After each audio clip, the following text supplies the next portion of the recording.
front of our guest. Thanks for dropping in on us, lads.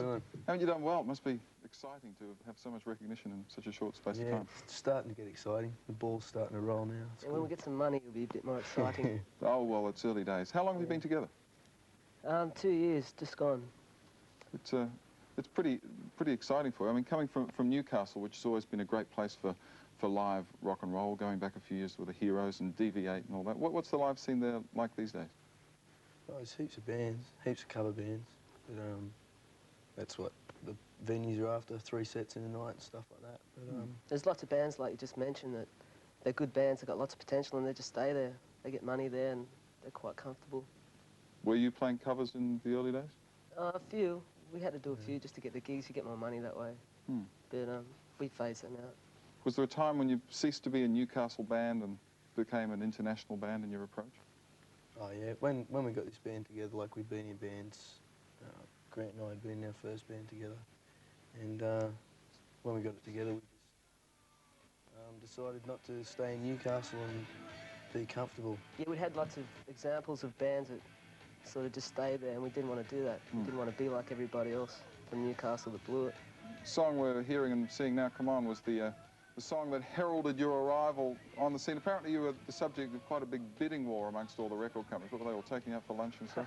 Yeah, buying us drinks and stuff. Taking us to concerts, and it was good. That must have been a very important stage, you know, when you've got the different record companies, and depending on who you go with, is going to obviously determine your future. Yeah, that's the only real hard thing we've had to do is, like, apart from playing, which is easy, you know, got to think about who you're going to go with, all the pros and cons and that. But. You've hooked up with the rooArt label, which has the MMA INXS association. How much input does Chris Murphy have? Largely it's up to our manager, our personal manager, Anthony Thomas.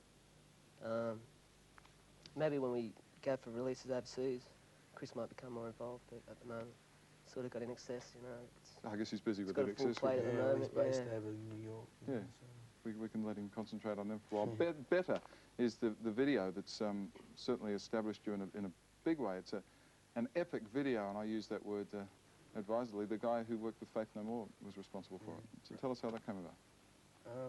I don't know. He just he was given a copy of the song, and he came up with a concept, and we were stoked.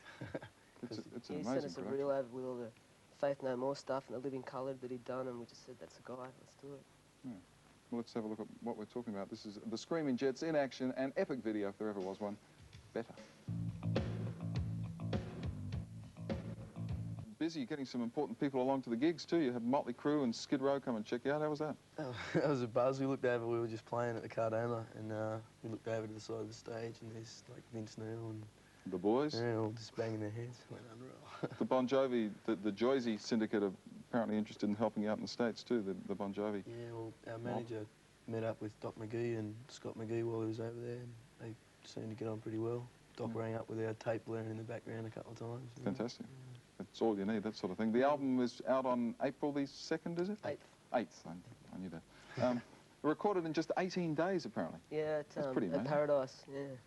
We did gigs every night too, just about. Serious? Yeah. Most bands take 6 months off to go and record now. 18, just over 2 weeks. Yeah, well, we just, you know, that was as live as we could get it, and we just wanted to keep it live.